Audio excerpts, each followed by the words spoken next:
Pero más allá de esto, hay una cosa que es cierta. Hay gente que se engaña en cuanto a su salvación, hay gente que puede engañarse, por eso muchos dirán aquel día, Señor, Señor, en tu nombre eché fuera demonios, en tu nombre hice milagros, en tu nombre profeticé, y el Señor Jesús les dirá, apartaos de mí, yo nunca os conocí. Apartaos de mí, yo nunca os conocí. En ese sentido, existen personas que van a decir Señor, Señor, es decir, estarán convencidas de que Jesús es el Señor, estarán incluso convencidas de que Jesús es su Señor, pero esas personas se habrán estado engañando a sí mismas, y ese día, pues, el veredicto será claro, no sois de Cristo.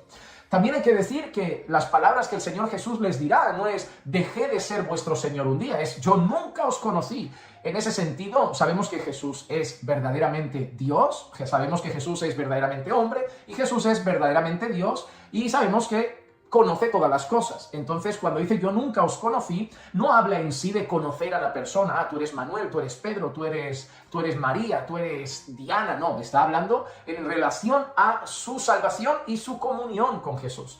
Jesús les está diciendo de una manera, nunca fuiste mío, nunca fuiste mío. No dejaste de serlo. Claramente la sentencia es, tú nunca fuiste mío.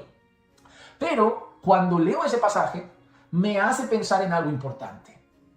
Ese pasaje dice algo. Vosotros, los que dicen Señor, Señor, y el Señor Jesús le dice, yo nunca os conocí, Jesús dice, vosotros que practicáis la iniquidad, o vosotros que hacéis la iniquidad. Es decir, ellos decían Señor, Señor, pero vivían en pecado. Ellos proclamaban a Cristo, pero vivían practicando el pecado. No es que hayan caído un día, no, practicaban el pecado. Ellos llamaban a Jesús Señor, cantaban alabanzas posiblemente, estaban en el contexto de la iglesia, estaban entre los creyentes, posiblemente estaban en reuniones de oración, hasta podrían haber predicado la palabra, pero más allá de esas prácticas religiosas, ellos practicaban el pecado. Seguramente no en presencia de la iglesia local, sería algo privado, sería en un contexto más íntimo, pero practicaban el pecado. Así que Jesús relaciona el hecho de que no son de Cristo con que practicaban el pecado. Esto me hace pensar en otro pasaje. Santiago en una ocasión dice, la fe sin obras es muerta. Así que muéstrame tu fe por tus obras. Es decir, Santiago deja claro que la fe que ponemos en el Señor Jesús, por medio de la cual somos justificados, porque la Biblia dice, ¿no?, que hemos sido justificados mediante la fe en Jesucristo y ahora tenemos paz para con Dios. La Biblia también deja claro, ¿no?, que Abraham creyó y le fue contado por justicia. Cuando Santiago habla de las obras, a diferencia del pensamiento católico romano que tuerce ese pasaje y genera una doctrina equivocada y herética, y es la de la salvación por fe más obras, Santiago no está diciendo eso, porque eso sería contradictorio con la enseñanza del apóstol Pablo, que claramente dice, por las obras de la ley ningún hombre puede ser justificado. Y Pablo da el ejemplo de Abraham, diciendo, Abraham creyó y le fue contado por justicia. Santiago también da el ejemplo de Abraham para hablar de las obras, y lo que Santiago está diciendo es que la obediencia de Abraham fue el resultado de la fe. Que Abraham creyó y le fue contado por justicia, eso es lo que dice Pablo, pero también lo que dice Santiago es que esa fe verdadera tiene obras. La fe verdadera tiene como resultado una vida de obediencia, el fruto de una vida que se va santificando. ¿Por qué tenemos textos en la Biblia que dice, busquen la paz y la santidad, sin la cual nadie verá al Señor? La marca distintiva de un verdadero salvo es su vida en santidad. La santidad es el resultado de la verdadera salvación. Mira que dice 2 de Pedro, capítulo 1 y versículo 10, dice, así que hermanos, sean cada vez más diligentes para hacer firme su llamado y elección de parte de Dios, porque mientras hagan estas cosas nunca caerán. ¿Qué quiere decir Pedro cuando le dice a los creyentes, sean firmes en hacer evidente su llamado, en hacer evidente su elección? ¿Qué dice Pedro? Pedro de alguna manera le dice a la iglesia, le dice a los creyentes, haced evidente, que se note que sois el pueblo escogido de Dios. Haced evidente que sois los llamados de Dios. Haced evidente que sois el pueblo escogido por el Señor. Si tú lees un poco más arriba, Pedro, llama a los creyentes a buscar ciertas virtudes, añadir a su vida ciertas virtudes. Es decir, Pedro habla de ciertas características propias de la vida de un creyente. Y entonces dice, haced evidente vuestro llamado, haced evidente vuestra elección. Es decir, Pedro une ese estilo de vida con la evidencia de la salvación, la evidencia de que somos de Dios. En otra ocasión, en la Biblia dice, vivid de la manera digna de vuestro llamado. Es decir, si sois salvos, si realmente sois pueblo de Dios, si realmente sois hijos de Dios, vivid de una manera digna de ello. Es decir, los hijos de Dios tienen una manera peculiar de vivir, y es un hambre y sed de justicia. Un hambre y sed de justicia. La Biblia habla de eso en el Sermón del Monte, bienaventurados los que tienen hambre y sed de justicia. Jesús, en ese contexto, habla a sus discípulos de que una peculiaridad del verdadero discípulo de Cristo, del verdadero creyente, es que tiene hambre y sed de justicia. Y ese hambre y sed de justicia se refiere al hecho de ¿qué? De hacer la voluntad de Dios. El verdadero creyente tiene hambre y sed de hacer la voluntad de Dios, de glorificar a Dios con su vida, de que su vida esté rendida en obediencia al Señor. Por eso, cuando nosotros vemos a Jesús diciendo, yo nunca os conocí, Jesús les dice algo que es evidente para ellos. Vosotros que practicáis la iniquidad.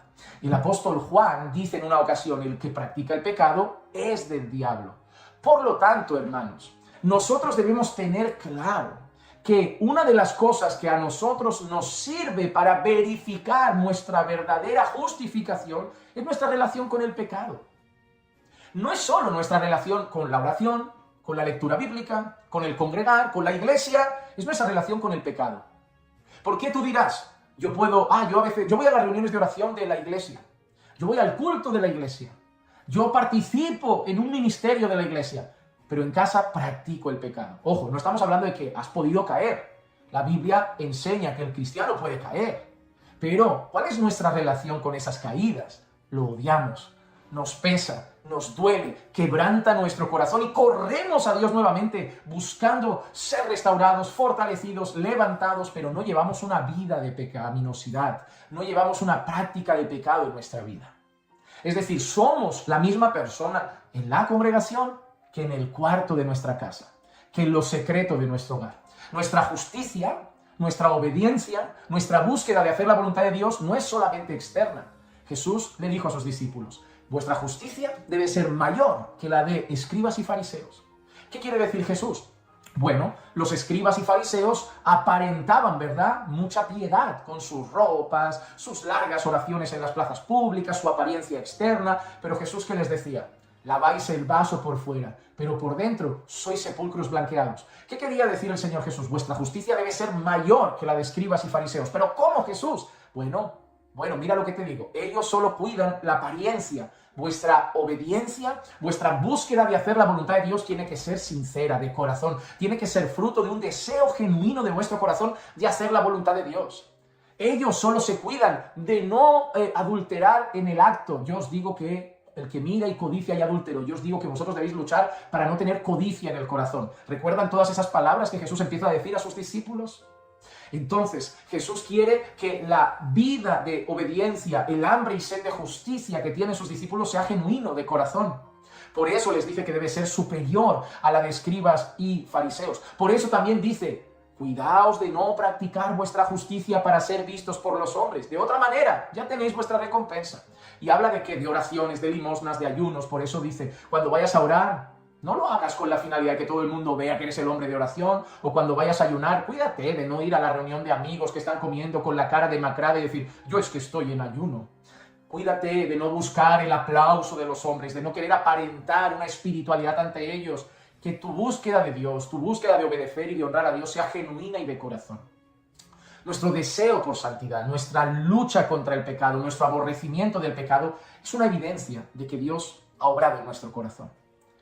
La obra de Dios en nuestro corazón no se queda solo en el corazón, se traduce en una obediencia que queremos llevar a cada área de nuestra vida. Por eso queremos mirar ahora otras cosas en la tele y nos cuidamos de lo que vemos y cuidamos nuestras palabras, cuidamos el lenguaje que utilizamos, las conversaciones que tenemos, cuidamos que escuchamos en la radio de música, cuidamos lo que entra por nuestros oídos, cuidamos a dónde vamos, cuidamos el ambiente en el que estamos, cuidamos todo, pero no por querer aparentar, porque hay un deseo genuino en nuestro corazón de agradar a Dios. ¿Por qué? Porque Él ha quitado el corazón de piedra, nos ha dado un nuevo corazón de carne y nos ha dado su espíritu para que ahora podamos andar en sus caminos. Aquel que está en Cristo, nueva criatura es. Las cosas viejas pasaron, todas son hechas nuevas.